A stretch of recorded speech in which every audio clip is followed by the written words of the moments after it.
What's up, everybody, and welcome to the Survivor Now podcast. It is October 21st, 2022, and we are finally here to break down episode 5 of Survivor 43.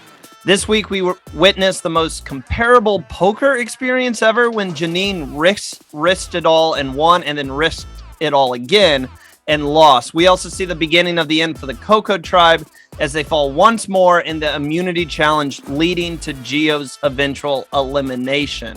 Today, I am joined by Eric Abraham, Josh Verlin, and special guest from Survivor South Africa Immunity Island, Tyson Zulu. He is back, which means he didn't hate us from the last time. So I'll start off by asking everyone, start off with Tyson in particular. Tyson, welcome back. And how are you doing today? I'm good, guys. First of all, thank you for having me back and being the first returnee guest.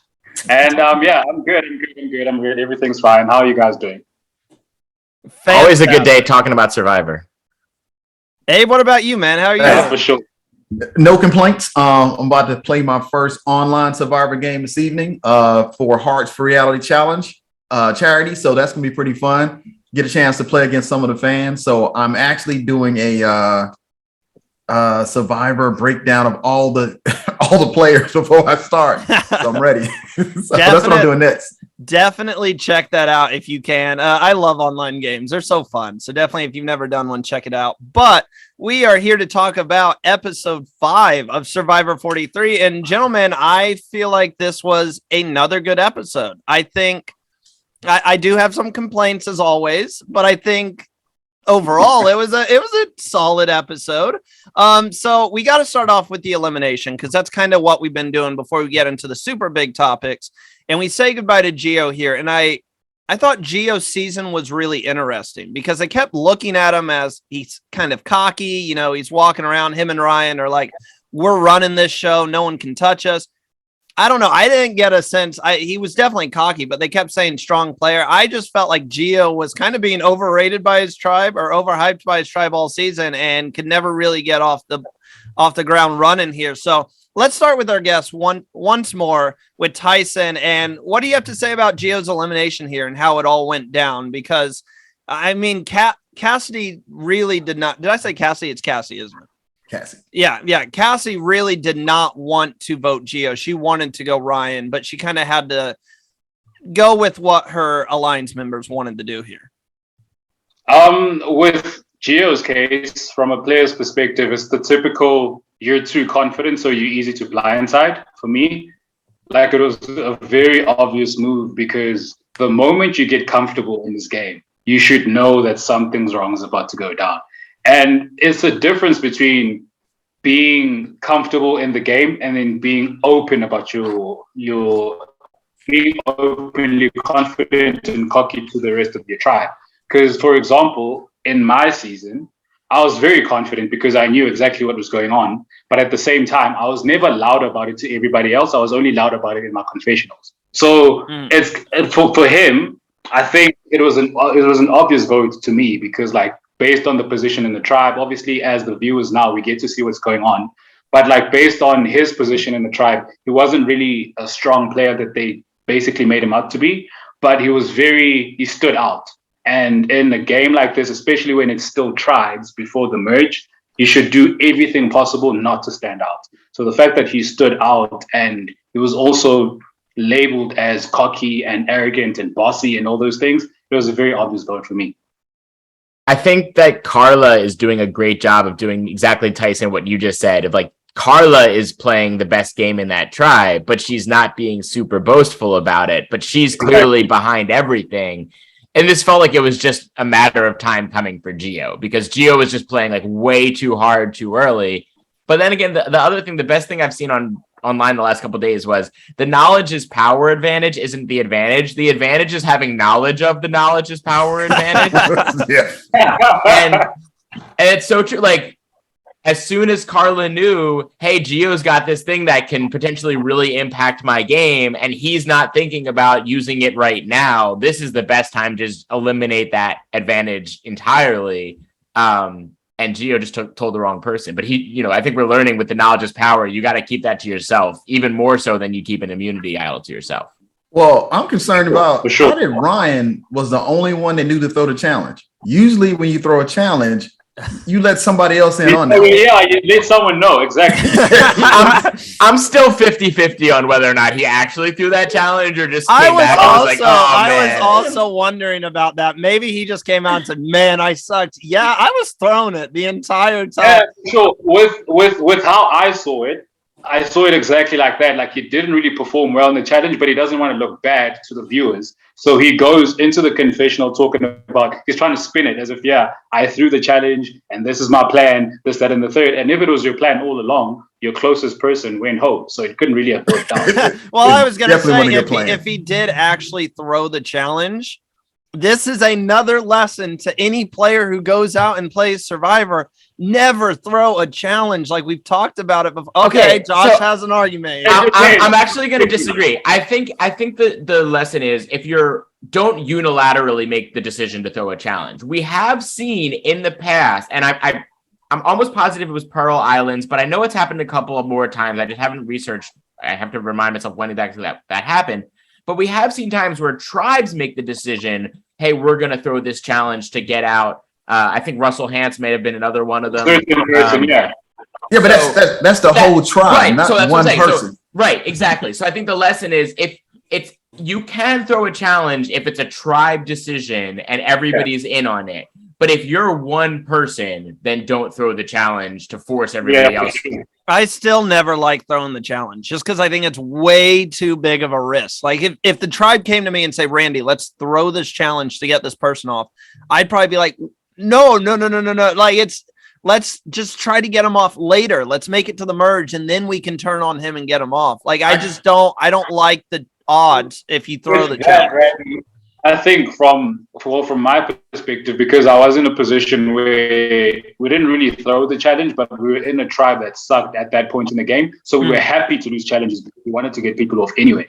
So it depends when it's still the tribe stage of the game, but you're getting closer to the merge. There's just certain people you don't want making that merge. Yeah. So okay, that's fair. So you want to get those people out as soon as possible before, like, especially when you like feel like the merge is really coming close. As like I think that's the case with the season at the moment. So you want to go to tribal because you think you have the numbers to get a certain person off. But obviously going to tribal is always a risk. So that also comes. But here's the thing, Ryan goes in there and say, hey, I want to throw the challenge because I want to target one person. Gio goes on the special trip. We know he's going to come back with something. He finds out he has the knowledge is power. You lost the challenge. Why are you trying to save things? You had the ability to ask a question, but you was like, no, I'm just going to wait until a merger. And you're right. Hey, Tyson, you get too comfortable. Here's some things that for future Survivor players that you want to look at. If you lose the challenge and you're one person away from making the merge and you have something that could get you to the merge, you probably want to look at using it on somebody. Play it. You got 11 days in the game. 11 days in the game of Survivor. Somebody had to find some kind of idol, some kind of reward. And if it's not you and your alliance, you need to figure out who it is and at least take a shot at it. There's always something. And the thing is, like, with this new format of Survivor, it forces everybody to play the game a little harder. So the fact that everyone's playing a bit harder now because of the new twists and advantages and disadvantages, you should always have your eyes peeled to everything going on. So you should know that if someone's going away, doesn't matter what they say, just assume they have something. I was really praying that he just turned to Karla just to do it and just went, do you have anything? Like I was like, that would have been like gold just because, he's got a great relationship with her. He could have been like, do you have anything? I know he doesn't want to, he wants to take more time to think on it. Where should I play it at? But I just thought that would have been hilarious if he did that. But Josh, to wrap up, Gio going home here. Overall, what did we think of Gio's game? Is this a person who maybe if they got the invite back, we could look at him and be like, okay, he's a strong player. He's got strong social skills, or was it just he was oblivious the entire time and never really got going? I think somewhere in the middle. Like, I think if he came back and played again, he probably would be smarter and tone his game down a little bit. I I can't blame him. Like Tyson said, like everybody, this game forces you to play hard now. So like, I can't really blame anybody who comes on Survivor and is like, okay, I got to make some moves early. I think that, as we've learned, like the time to make moves is, final 8, final 7, final 6. Because if you make moves too early, you put yourself at a huge risk of being 14th out and not in the top 5. So I think there's going to be a lot of people in this era of Survivor who are going to be people that are like, okay, they played all right. And if they came back, would they be decent players? Yeah, probably. But does that mean they deserve to come back? Like, I wouldn't put Gio in that category. I'm also curious to see with all these advantages. Now we're 3 seasons into this, the new era, the 40s, and we're seeing a lot of just players coming back and just sort of having to tell the exact truth of what happened. And I don't think that's super fun anymore. So I'm curious to see if the producers are going to start making any adjustments for 45, 46 and into the future, where it's not so obvious that if you're being taken away from camp, you're definitely coming back with something. Even in Ghost Island, sometimes you went out there and like, they were like, sorry, no game today. So yeah. Well, even in 41, I like when Brad had to sneak off at night and go out there. You're right. I don't want anybody to come back and now I got to have some confessional that's portrayed as a lie. And look, we're in the game of Survivor. Either you're going to tell the truth or you're going to lie. So why not have it? It's a little more cloak and dagger where you don't know that I went somewhere. If you look at Survivor Return of the Outcast, all those players came back different in some form or fashion to play the game again. I think Gio would come back knowing what he knows now, seeing what he's seen. He's going to be different. But here's the thing. By the time we get Gio back, Survivor's going to be different. So we just never know. What if on, they send you away and they gave you like 2 different pieces of paper. There's so many different ways the producers can play with the preconceived notions of what the players are going to have. Like my favorite, I can't remember if we talked about this on the podcast or not. Like my favorite way they did that is when they sent, it was like back in the 20s, maybe early 30s, and they had the tribes pick 2 different bags of rice, and there was the small bag of rice with the advantage and the large bag of rice with no advantage, and the large bag of rice wasn't really that big. And there's so many ways that they can play with things that aren't just, oh, I know you've got something here, open up the shell in front of the obvious. It doesn't make it obvious. No, I definitely agree, because it makes the game a lot more interesting. And also from a player's perspective, if you have a chance to have a believable lie, then it makes the game better for everybody to play. Because if I go out to whatever the secret advantage place is, and I come back with something that the tribe can see, it doesn't matter if I have an additional advantage or anything. If I'm coming back with the bag of rice, then I can just lie and say, I got a bag of rice, which makes it interesting because at least people are suspicious of you having something. I definitely agree. I think the bigger talking point here is I saw a lot of people complain about this on Twitter, and this has been an issue for Survivor, I would say probably the last 10 years or so. But I've noticed it more in this new era. Are we getting too many advantages in the game? Because someone said on Twitter, it's starting to feel like every single person on every single tribe has something, whether that's an extra vote or an idol or, so on and so on. Everyone's got something compared to if you look at the old season, to which I know we've chatted about this. We're way past that. I know that. We're not going to go back to what it was. But compared to back then where you might have one person in the game have an idol, maybe 1, maybe 2. But now it's to the point where every week we're adding more advantages. Is it taking away from the overall gameplay experience now that everyone's got like a fallback plan if they feel like they're on the outs? I'm gonna say no, because I'm gonna say no, and here's the reason why. I think is we're setting people up, like Tyson said, we're setting you up for an advantage. We're gonna take you on the boat. We know you're gonna get something. Let's go back to the old days a little bit where you had Tony out there scouring the island looking for it. Put some work in for it. If you want that immunity idol, go out there and get in them woods, figure out behind what trees. Jenny was in there in them ants. I was like the ants at the start of the show. Because they're taking over. They are done with these people on their island. Yeah, I mean, so I want to see advantages that are earned a different way. I don't want you to have to go on the boat ride with 2 other people and make a decision. Just somewhere in there, you kind of tweak that a little bit. I don't think it's too bad at the Sorry, Tyson, you go first. Oh, no. Oh, well, my thing is like, I don't have a problem with the actual advantages. I just have a problem with how many they are. And I also agree with everyone that like, if you're gonna get an advantage in the game, you have to work for it. Like I had to go out and dig for an idol and put a target on my back, knowing that I'm putting a target on my back. Like it shouldn't just be sort of handed out, like you're going somewhere and you're gonna come back with something because you were chosen to go somewhere. So it should be a lot harder to get the advantages, and there should be less advantages, in my opinion, because it makes the game, I don't know, it makes it harder to play. Because I remember even my season, we had a problem with the fact that there were so many advantages that like it doesn't matter how good our strategy was, because we thought we had a clean strategy to get to the end. And it worked up until a certain point where we were just fighting against too many advantages in the game. So it takes away from the strategy, the outwitting part of it, because you just don't know what's out there if there's too much of it out there. So that's my thing about it.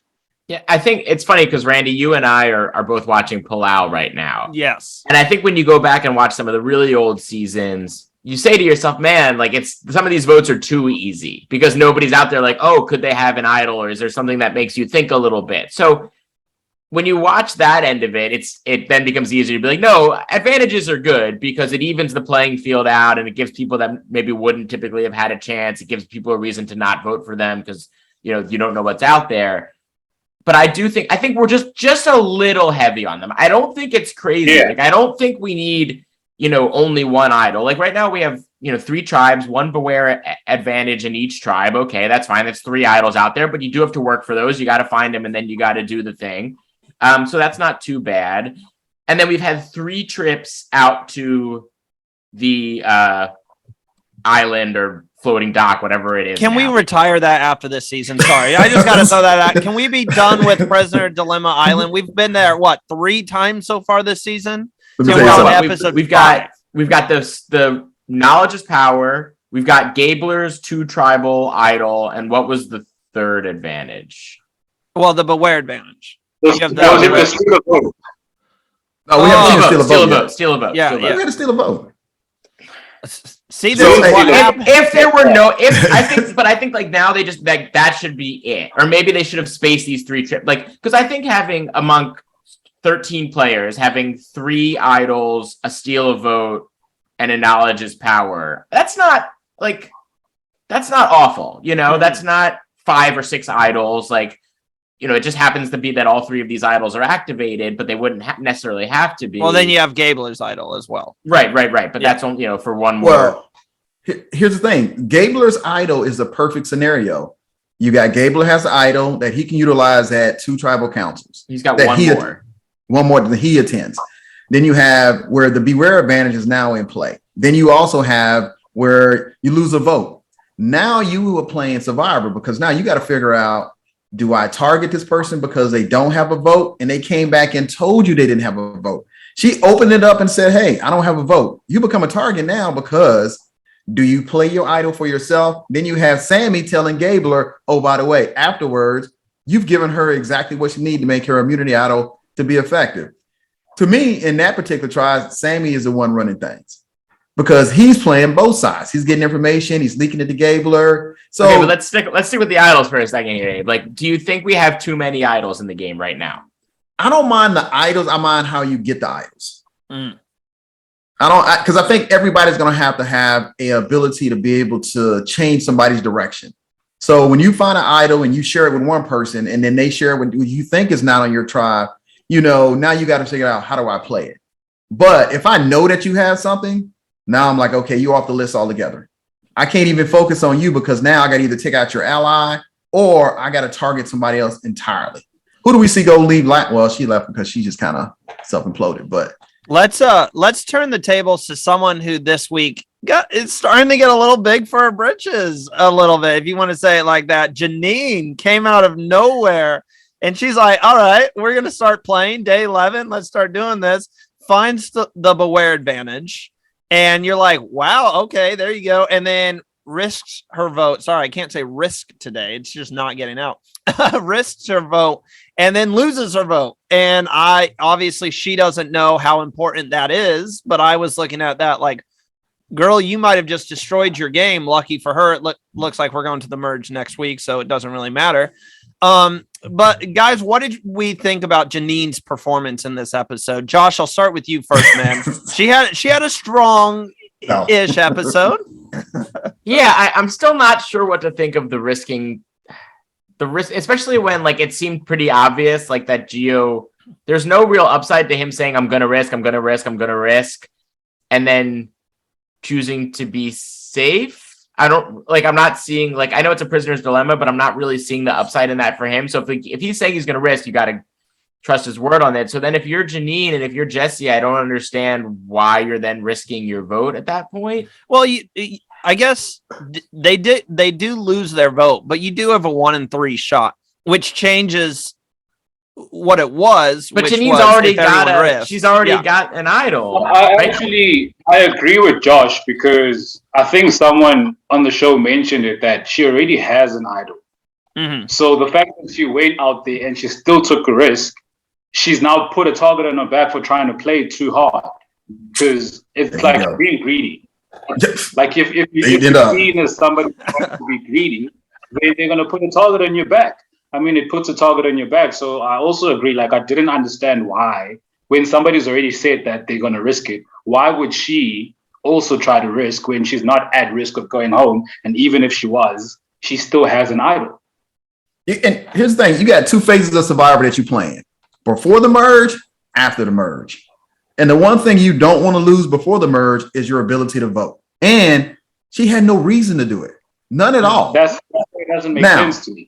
And to tack onto Tyson's point, if you lie and say, "Oh, I'm going to play it safe," and then you risk, now you're just showing 2 people that, like, I'm not trustworthy, and then you're going to hit the merge and give them a huge reason to be like, "Oh, well, she said she wasn't going to risk, and then she did. We can't trust a single word Janine says." Before we go back to Abraham, I'll just say, I mean, look at Karla. What she did episode 1, I think it was episode 1, when she went out to risk her vote or not risk it. She was like, why would I do that right now? Well, there's no reason for me to risk my vote at this point in the game. And I just compare their situations. Look where Karla's at right now. I mean, she could arguably be the best player out there at the moment. I know a lot of people would say Cody, but Karla is right there with them. And then you look at Janine, and Janine's kind of falling into, she thinks she's running the game with her twin sister over here, Ellie. Her sorority sisters, I like to say, they're running the game, and they have no idea what's going on at the Baka tribe, I think, behind the scenes. Abraham, did you have another point to add on there? What's the golden rule of going into a merge? Have as many numbers as you can. You can. So here's the thing. Now that you don't have a vote, you put your actual alliance in jeopardy because now you can't vote. So you could actually lose somebody because you were trying to play too hard, which is going to pivot to me to who's not really playing at all. Woo. Owen, I'm sorry. My bad. Whoa, wow. Owen is just on the tribe. Owen is not playing any game of Survivor at this moment. He is just hanging out on the edits. But is that really such a bad thing? Like, is it bad to go on Survivor and not play until the merge? He needed to take a step back. Like, he was almost eliminated episode 1. So he kind of needed to take a step back. I wanted to ask Tyson here. Tyson, real quick, what's your opinion on people getting the beats, having to get the beats? Josh brought this up that so far we have not seen anyone fail at the Beware advantage, but it would have been hilarious to see someone fail at it.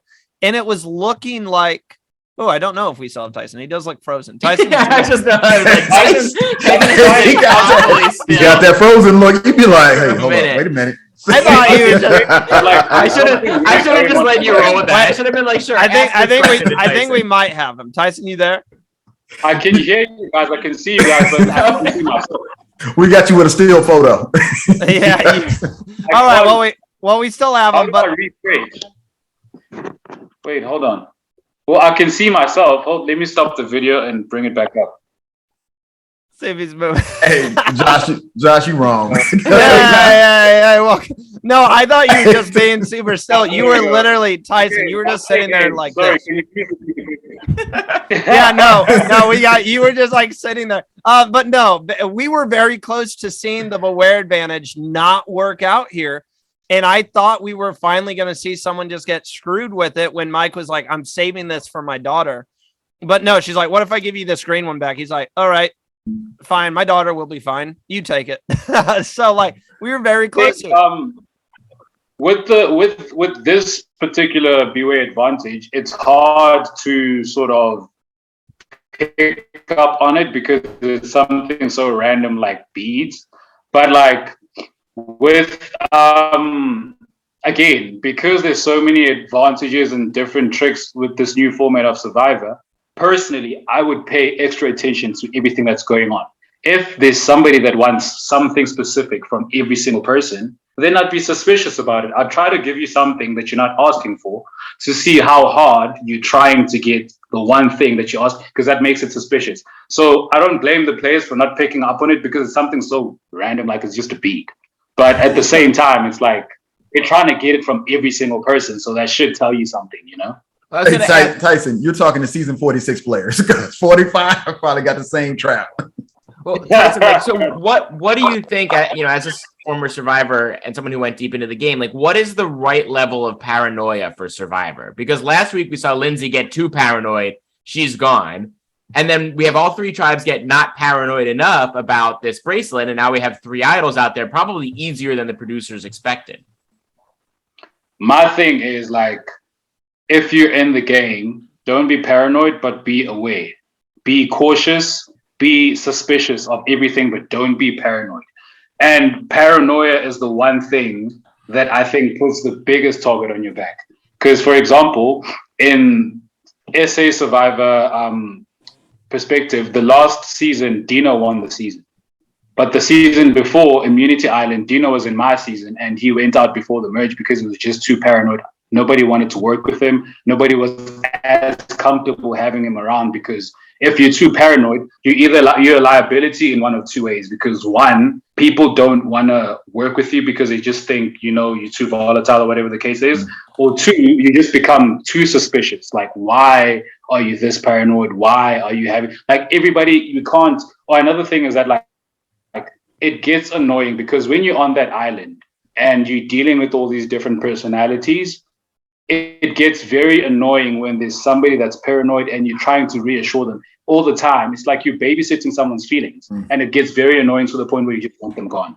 So paranoia is a big no. Like, it doesn't matter what's going on. Don't be paranoid, but be suspicious. That would be my thing. So when you are suspicious of somebody, so I'll be honest, I have not watched Survivor South Africa, so I'm not familiar with your season. Was there anybody in your alliance that you were suspicious of? And then how do you manage being suspicious? Do you try to get some evidence that maybe you can trust them, or do you just sort of have to deal with, you're going to have that 5% in the back of your mind and you just have to tell yourself to shut up? Oh, no, for sure. There were a couple of people we were suspicious of and we were right about, and we blindsided them. So my approach to picking up weird behavior is trying to put the people within the alliance in certain positions where they have to expose where they stand. So, for example, as like a collective, as an alliance, there was a time where we had to take a risk. But every time we have to take a risk, there's just one person that doesn't want to take that risk. Every time it's just that one person. They don't want to take that risk because they don't want to expose themselves to the other members of the tribe or the other members that we're playing with, that they standing with us on this side. So it's like we're firmly standing on this side and saying, this is the game we're playing, this is who we're playing with, but you don't want to expose yourself to people that we're voting against anyway. So why are you not exposing yourself? So because of those things and because of that doubt, you don't want to have anyone in your alliance that you're doubting, basically. So you just go about trying to get them out. Hey, Josh, I like to say that I didn't have any paranoia. So you were too tired to be paranoid, Abraham. I don't know about Tyson, man, but I was exhausted. And we did a lot of stuff on less calories. But Tyson, I'm right. You should go, if you get called for Survivor and you get there, give yourself 10% of paranoia from day one when you're coming in. Just give yourself 10% and kind of manage that. Because if I was a little more paranoid, I probably would have done things a little differently. I went in thinking that physicality, I performed well. I was in the challenges. Because you think about it, I didn't lose the puzzle in my season. I wasn't that guy. And I wasn't even, so 10% of paranoia comes when you get the phone call. And just stay paranoid until you get there. Yeah, Tyson, for sure. would you have given your bead if I come to you and I'm like, Tyson, I really want that bead, man. I'm trying to make a necklace. Would you have given me your bead? No, I wouldn't have. And like, not just because I've seen the season, but it's just my approach to this game. It's like, I never give you the one thing that you ask for first. So there's so many beads. Take this one. Like you ask, but I really want that one. You're not asking for a bead. You're asking for a specific bead. So that makes me suspicious. Like, why do you want this specific bead? And why do you want the specific bead from everyone else? Because it's not like these guys are asking the other tribe mates one by one. They're asking them in front of everybody. Like, can I have that bead? Can I have that bead? Can I have that? It's too suspicious. Like, why do you want something specific from every single person? So, like, I'll just try to mess with you and be like, no, you can't take this one, but you can have these ones. You get to see how you end up getting you end up getting Gabler's reaction, which was as soon as he was told you just handed her an idol, he was literally like, "No." Yeah, but I can understand why Gabler. I can understand why Gabler gave her the bead as well. I mean, because you only see the edit part of what that whole conversation was like. You're there talking and sharing parts of yourself with the entire tribe. They know who your kids are. They know who your special friends are because you have nothing else. There's no computers. There's no cell phones. He probably just got annoyed. He probably just got annoyed because I'm in a fantasy basketball league and I just kept asking this guy to trade me this player. I kept bothering him about it to the point he eventually traded me the guy just because he was annoyed of me asking. Probably the same situation. It was probably like, Mike, come on, give me the bead, man. Randy getting voted off, man. Me and Tyson, I'm voting Randy off. Josh, do you have something to add here? The one thing to remember with that tribe too is they had an alliance. So like 3 of them gave Janine their bead without her even needing to ask. So that I think it'd be one thing if she had to go to all 4 of them was like that bead. But like 3 of them were just like, here, you can have this bead. So Gabler was the only one that she needed to be like, I want specifically that bead, which maybe just made it not as obvious enough. Although I think Tyson's right. I think it's just another thing that adds on to the game. Sorry to cut you off, Josh. It's just like no. There's a peer pressure element to this whole thing because if everybody's given the person their bead, and the rest, like the alliance members, are asking you for the person to hand over the bead. Now you don't want to be the guy on the tribe that's like you're being stingy, or you're not like you're basically you're just being a difficult person. You don't want to come across as a difficult person to the tribe because you know that puts a target on your back. So if everyone's handing over their beads, you want to be a team player. You don't want to stand out as the guy that said no. Because that puts a target on, like any little thing puts a target on your back. So I think it's a double-edged sword because at the same time, I want to be suspicious about why you're asking for the bead, but again, I don't want to be that guy that's just like, no, you're not going to have my stuff, and then I put a target on my back for being too difficult. Well, here's where I think Sammy rises to the occasion of Survivor. He goes to Gabler and says, hey, look, here's what just happened. Here's where losing your vote really comes in at. Now you don't have to worry about her vote. So if y'all lose a challenge or if there's some kind of twist at the next meeting, you have an opportunity, if you don't vote Janine out, to vote out one of her alliance members. That's why her risking that vote was just a waste. Oh, sorry, Abraham, go ahead. Yeah, because now you set up, you want to merge with as many members as you can because it's going to become chaotic once they merge because you don't know who you can trust all over again. I thought that Sammy had a very bad episode. Personally, and I'll tell you why. I thought I didn't like Sammy's episode and I didn't like Owen's episode either. I know they want to keep their alliance under wraps, like the guy alliance if they have one. I understand they're both kind of contemplating, do we go with the girls or do we go with Mike? But I mean, they both knew that she gets an idol if you hand your beads over. I mean, that's dangerous right there. You know, Gabler has an idol, but he's got an idol for one more tribal council. That is it. And I hate how they keep saying, do we want to go with the girls? Because it could be better for our game. You know, I guess what they're saying is their gameplay is a little bit better. They keep saying like Mike's kind of chaotic and all over the place.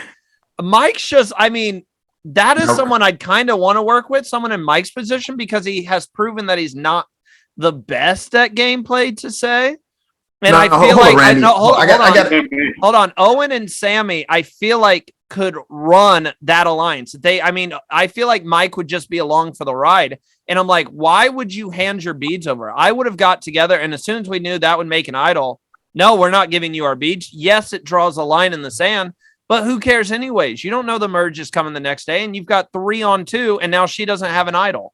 So, like, why is that so bad to just say, I just think they should have gone with Gabler and not gave their beads over. Abraham, I know you had something to argue with there. Who went to Mike and told him, hey, look, she has an idol? Only Sammy.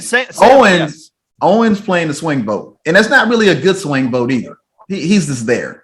Edit's going to show he just kind of going along with everything. If I was going to vote anybody out, Owen, you would be my next vote out.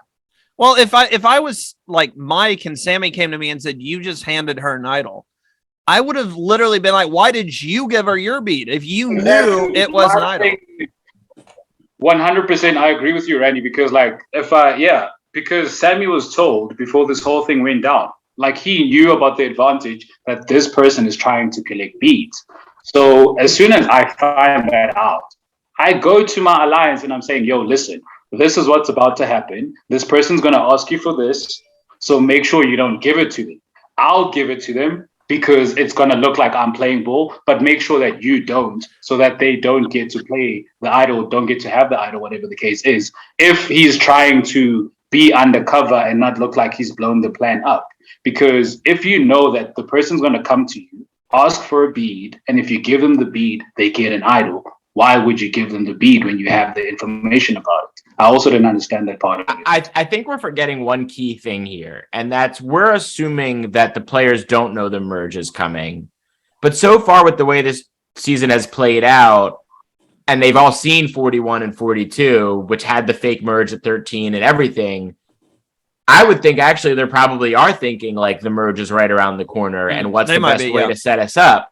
Because, and this is like, my other point that I was thinking about is I'm very curious to see what Baka does at the merge, because I think this Vesi 4 seems pretty strong, right? That doesn't mean they won't break up, but they seem like a pretty tight knit 4. And Coco is totally fractured. Like Coco's not going to stick together at the merge. That seems pretty obvious. So if Baka is thinking, hey, we've got a tribe of 5, we're the only tribe of 5, that could give us the numbers. Maybe it's worth to try to keep this tribe alliance going and not blow it all up right now with the merge right around the corner. Because if they blow it all up, then you go into the merge with a group of 3 and a group of 2 and a group of 4 and a group of 2. And like, then nobody feels safe.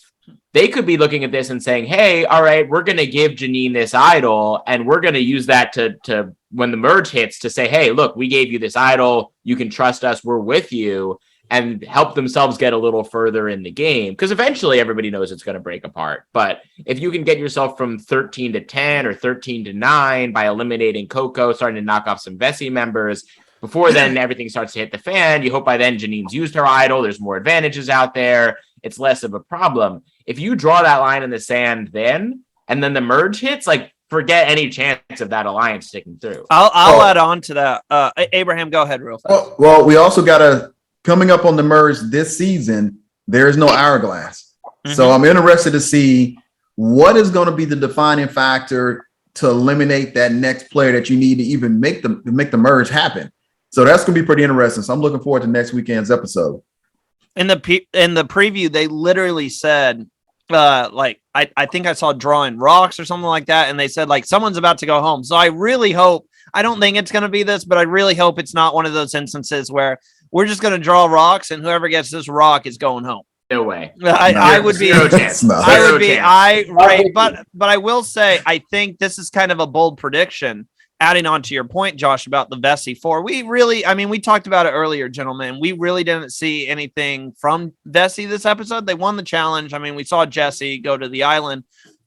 I think the winner is coming from the Vesi tribe. I'm not changing my winner pick.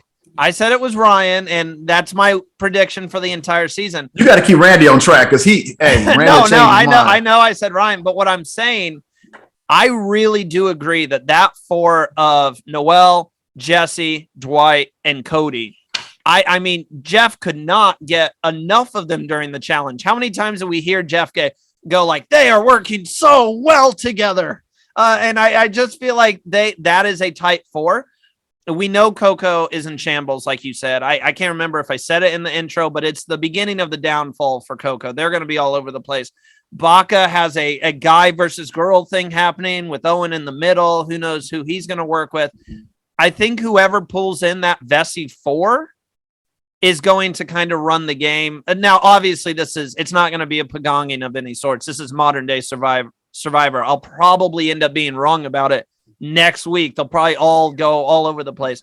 But I'm just saying, I could see that Vesi 4 sticking together as long as they can. And I could very well see any of that Vesi 4 winning the game. Okay, so before we get into, can I just backtrack a little to what Josh said? Go ahead. And I agree 100% with what Josh said if it was an intentional strategy. But the fact that not one of those guys in any of their confessionals was able to own up to that approach, saying that we know about the beads, we're going to give her the beads, try and solidify the tribe going into a potential merge. It just shows that, yeah, we can see it that way. Like from a strategic point of view, if that's the case, brilliant. But none of them are owning it, so it might not be intentional on their part to do that. And if it's not intentional, then it's just very bad gameplay from the actual individuals involved. Because even in my my final question to the final two from the jury, my only thing was I spent the most time with you guys in the game because obviously I left late, so I know exactly what you've done. So what I want you guys to tell me is own up to certain things that we don't know about, so I can see which part of your game was intentional.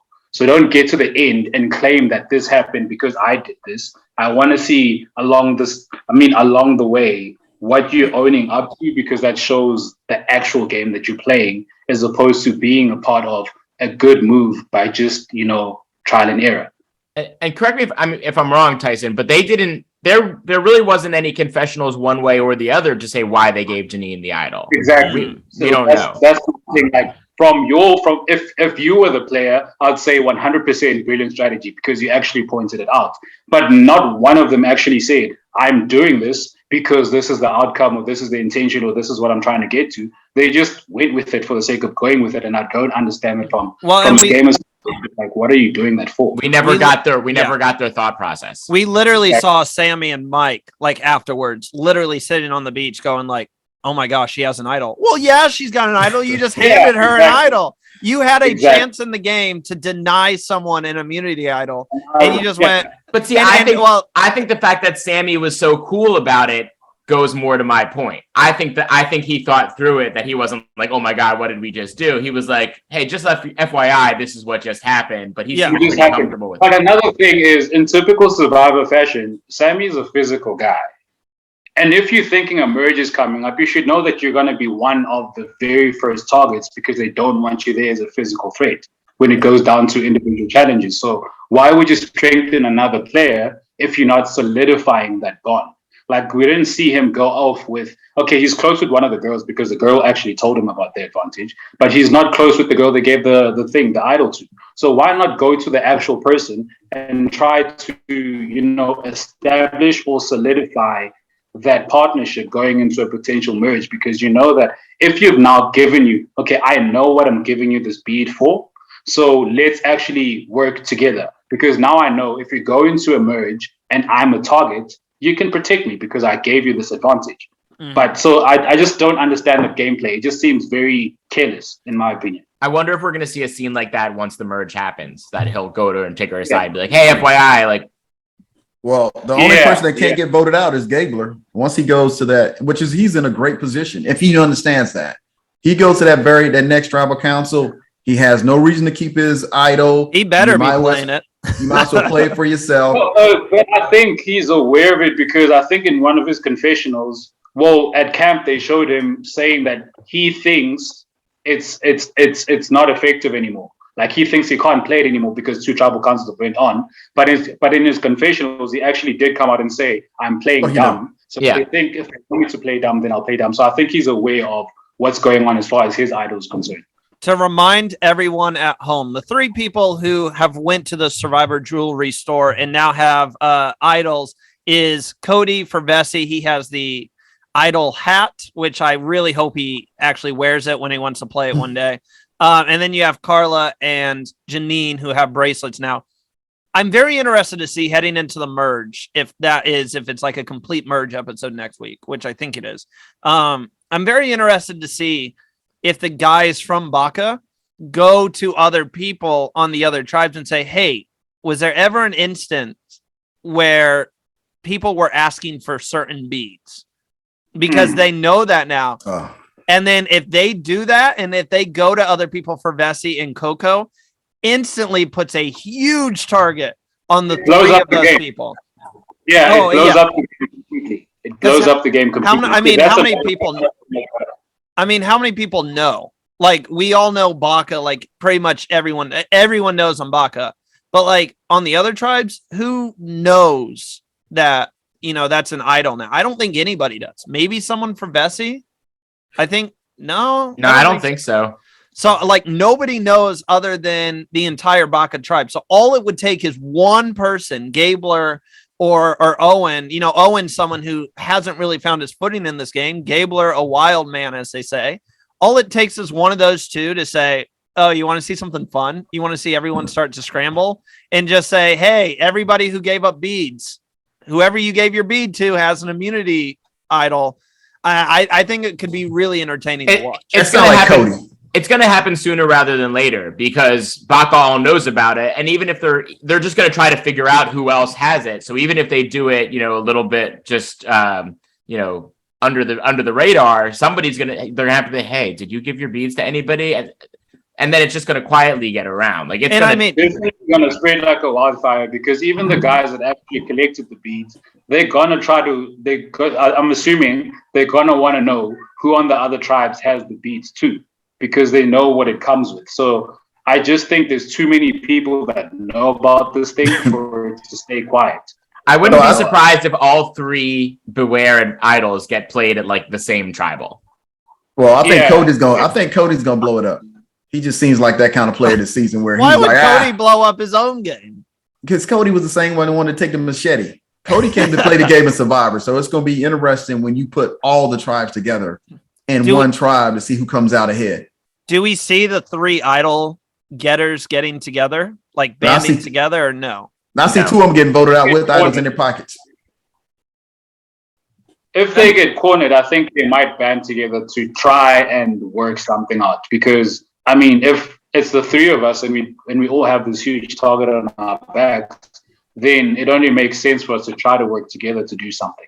But at the same time, it's tricky because they're not in the same alliance. They don't even know each other. So how do I abandon my alliance members to try and work with these people just because they have an advantage for one tribal council? I think it comes down to next week on how are you going to play to get that final person out to complete the merge. If you have to play your idol to stay safe, we're going to see a lot of them playing it. I have a question for everybody. Now that we're, into this final 13, we have some idea of where the advantages are. And I know, Randy, you're going to stick with your winner pick from the beginning. But if you could choose a new winner pick based on what we know now, Tyson, I'll go with you first. Who do you think is in the best position or has shown themselves to be capable? It's hard for me. What's I just forgot the guy's name, but like the youngest guy, 19-year-old. Oh, Sammy. Yeah. Yeah, I think he has a good shot at it just because of the fact that he's very observant and he seems like he understands the game. And if you understand the game and you're perceptive enough without being loud, you stand a good chance of going far and going deep in the game. But like, I'm not sure. I genuinely don't have a winner pick. I just thought about it now. I don't have like one person I can say. But for me, Cody stands out. But I think he stands out too much to make it all the way to the end. That's who I'd like to. I don't think Ryan's going to win, but we have to keep it because Abraham and I have this like competition we do. Josh, we're going to get you in on it next year or next season, where you pick someone at the very beginning of the season, and that's your winner pick. But if I were to change, I do think Vesi is in a really good position. I will throw out Karla. I could see Karla getting like that winner's edit. I just see it right now. Every time she's on the screen, every time she's on the screen, I'm like, one, is she too far ahead of everyone else that she's going to get blindsided? But two, I could see that being the winner of season 43. I could see Karla at the end winning this thing. I'm gonna throw out Noelle. Noelle is someone that I think's in a really good position right now. I think her and Dwight have a tighter than what the cameras are showing. And I could see Noelle and Dwight both making it onto the final three, whether that's with Cody or I think it would be more likely with Jesse, like having a final three if it was all Vesi, which obviously, like I said, I doubt it. But I could see Dwight and Noelle working together until the end. And then I think it comes down to who has the better story, who's played the game more. And I think if it was Dwight versus Noelle and then maybe someone else who hasn't really played, I think Noelle has a solid resume up to this point. And she's got, I mean, I don't want to bring up her leg. I know that's not what, we shouldn't focus on that, but she does have an amazing story too, where if she makes it to the final three, I think that's a perfect story to win. I don't think she would bring it up at all, but I don't think she will, but I think it would be brought up. I think when people consider, I don't think she would sit there and be like, you should vote for me for this reason, but it's another reason I really hope it doesn't happen.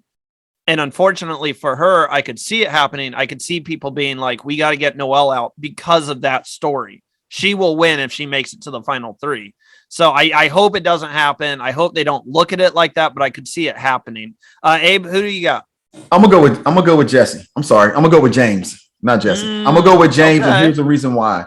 James has already showed his ability to try to keep you calm and reassure you. But he also shows that if you don't do it, he will vote you out. True. So, they're running him and Karla. I thank you for bringing that up because I needed to say this. Their alliance, I'm calling it the No BS alliance. I know we had that in South Africa, but this literally is the No BS because the moment that Cassie was like wondering about her position in the game, James literally turns his head to Karla and goes, yeah, she got to go. Like instantly. They're truly playing the game of Survivor because at the end of the day, if I can't get you to calm down and not be that paranoid, you got to go. You got to go. Because you're a liability because we go to a merge and I'm trying to calm you down. And James has shown that either I can calm you down or I can vote you out. I like James to win. He has shocked me a lot this season. Yeah. Hey, Philly Survivor represent. 100%. Also, I think James is playing a very good game because he's found the balance that in a game of Survivor is a game full of liars and liars and cheaters and everybody that plays the game has to lie at some point. But in a game based around deceit, trust is your best friend. So I think James has found the right balance that if you can't trust me, I've given you the reassurance that I think you need. And if you can't trust that, then I can't have you around me. So I think he has the perfect temperament for the game. So he has potential to go far. And he doesn't stand out as somebody that's a threat to anybody. So, and while playing a good game at the same time. So yeah, I think it's a good shot. I think he and Karla have that in common, is that they don't stand out as a threat to anybody. The difference is that Karla has an advantage and has actually been playing really well. And so I'm worried for her that eventually everybody's going to catch on. She's going to make a big enough move that people go, oh, and then Karla also did this and Karla also did that. And Karla's going to be out. But think about it. That won't impact James. That's perfect for James' game. So I think it's one of those two. I also do think Sammy, especially for being 19, is playing really, really well. Oh yeah, he's playing a good game. Compared to his cast, yeah. I definitely think the three front runners for who's playing the game of the season thus far going into the merge are Cody, Karla, and Sammy. I think are the people kind of running their tribes and playing the best games. And you could throw in a few other names there, but I think hold on, Ray. I think Cody only gets to edit because he has that personality of just enjoying the moment. From the tattoo, from taking the machete, he's thoroughly enjoying the moment. But is he really playing the game? Because I would vote Cody out. Good. I think he is. So I also think it just when I think the previous episode when he was going for the raid and he wanted to get that machete. So that showed me that he was playing the game because he knew what that would do to the other tribe. And having been in a season where our tribe went over for a raid, and we took the machete from another Oh, tribe. you guys are terrible. We saw what it did to them. So I wanted Cody to do that because I know exactly what it does. And that showed me that he's playing the game because when he was walking by himself, walking away, he did say that like we're being too nice or we're not playing hard enough or whatever. Like he said something along those lines. And for me, that showed me that he's not only thinking about the people around him, but he's thinking about the game in its entirety. That like, if I do this, this is the outcome.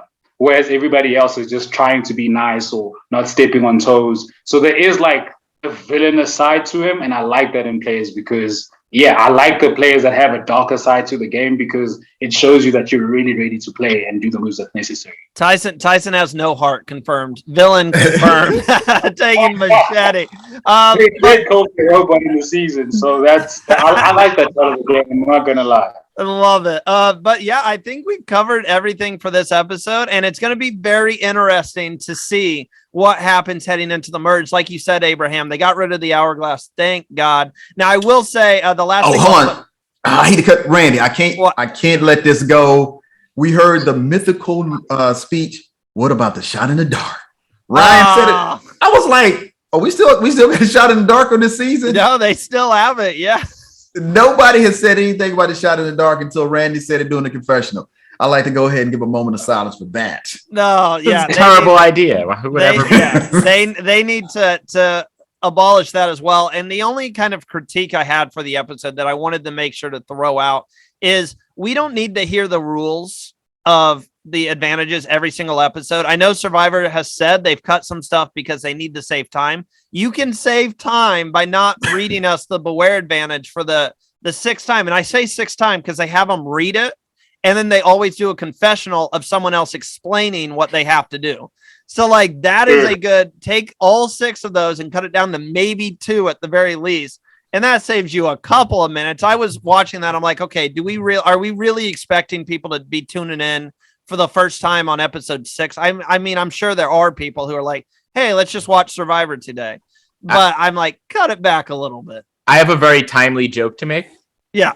The shot in the dark needs to get shot in the dark. No, I did. Yeah. I agree. You know, Jeff's gonna keep bringing it back until it works. He's like, no, it's gonna work someday. It's not gonna work. I'm telling you, someone's gonna play and it's gonna cause chaos. We're on day 11, and I'm pretty sure nobody can remember the last time they've heard I'm gonna play my shot in the dark. 3 people have ever played it. 3 people, and it has never worked. I think it was only 3. But that wraps up today's episode.